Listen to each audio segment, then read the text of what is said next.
Несреќите, повредите и заболувањата при работа се голем проблем, не само кај нас, туку и во целиот свет.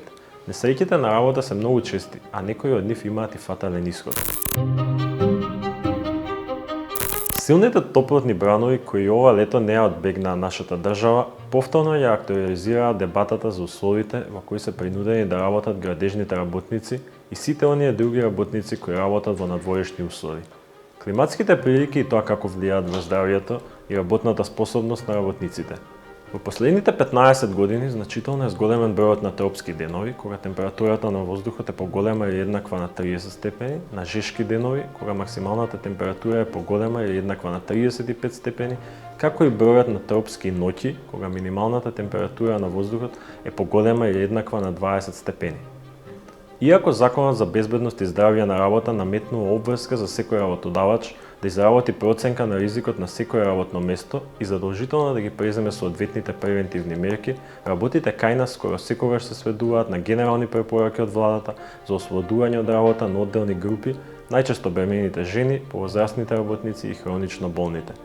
На овој начин се заобиколува законската рамка и се занемарува обврската на работодавачот да обезбеди највисок степен на безбедност и здравје на своите работници, базирани на професионални стандарди. Но екстремните температури се само еден од многуте ризици со кои работниците секојдневно се соочуваат на своите работни места. Податоците од Меѓународната организација на трудот покажуваат дека на глобално ниво, поради несреќа и заболување добиени на работното место, на секои 15 секунди умира по еден работник, а 153 доживуваат несреќи. Пресметано на годишно ниво, околу 2,3 милиони луѓе умираат поради несреќа и болест добиени на работното место.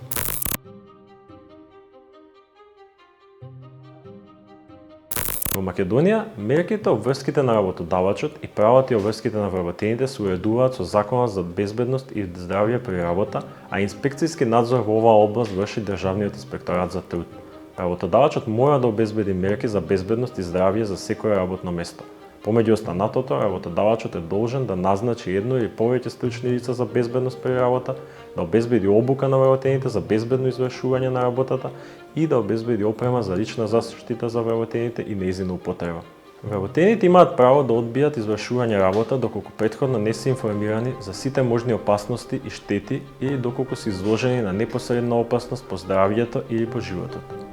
Но вработените имаат и обврска да бидат запознаени со мерките за безбедност и здравје при работа и да се грижат за сопствената безбедност и здравје, но и за безбедноста и здравјето на другите лица што работат со нив.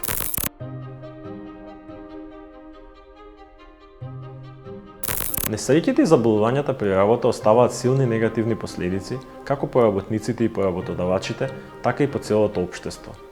Работниците се изложени на физичка и психичка травма, губат приходи, засегнати се целите семејства.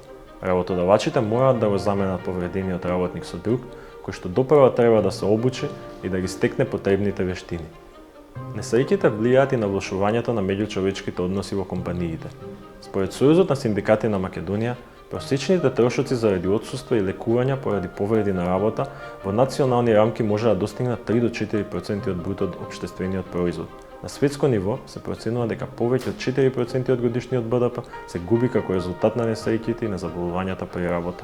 Во државите во развој, како што е нашата, несреќите при работа се честа појава, бидејќи од една страна свеста на сите вклучени за ризиците при работа е ниска, а од друга страна, поради големата невработеност, луѓето се подготвени да прифатат да работат во опасни услови без соодветна заштита, само за да обезбедат екзистенција за себе и за своите семејства. Според Македонското здружение за заштита при работа, во 2020 година во Македонија се случиле 25 фатални несреќи при работа. Стапката на смртни случаи при работа во Македонија изнесува 3,14, односно на секои 100.000 загинуваат 3,14 вработени.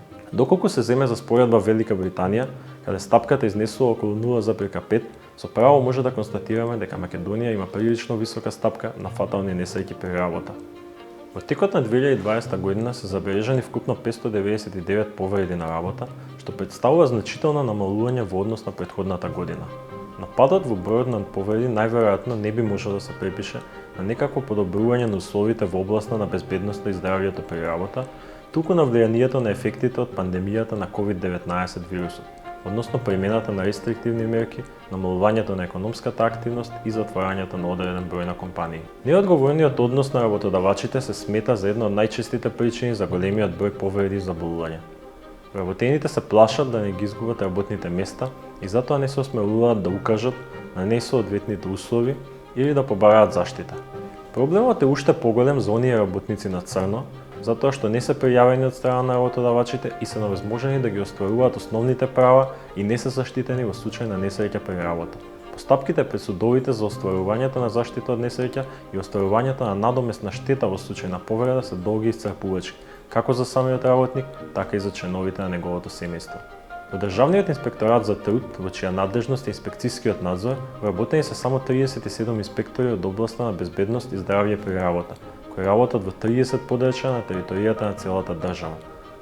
Посебно се проблематични професионалните заболувања, како што се труењата со тешки метали, оштетувањата на респираторниот систем, кожните заболувања и слично, кои ги има во голем број, но не се појавуваат никаде во официјалните извештаи. Покрај донесените законски решенија за водење на евиденција во оваа област, потребно е и донесување на подзаконски акти кои точно ќе ги дефинираат потребните податоци при евидентирањето. Уште еден проблем е што во Македонија нема воспоставено додипломска едукација во областа на безбедност на работа, туку уверение за стручно лице за безбедност на работа може да добие секое лице со образование од техничка струка, по положување на стручен испит, на кој не му претходи формална обука, ниту пак постои утврден план и програма за стекнување на знаења, компетенции и вештини. Досегашното искуство ни покажа дека целокупната свест на генералната популација се уште не ја разбира суштината на заштитата при работа, поточно создавањето на превентивна култура. Секогаш кога нема да се научи лекцијата на историјата, осудени сме истата да ја повториме. Народот мудро рекол: подобро да се спречи отколку да се лечи. Само затоа што одредена несреќа ви се нема случено вам, не значи дека нема да ви се случи.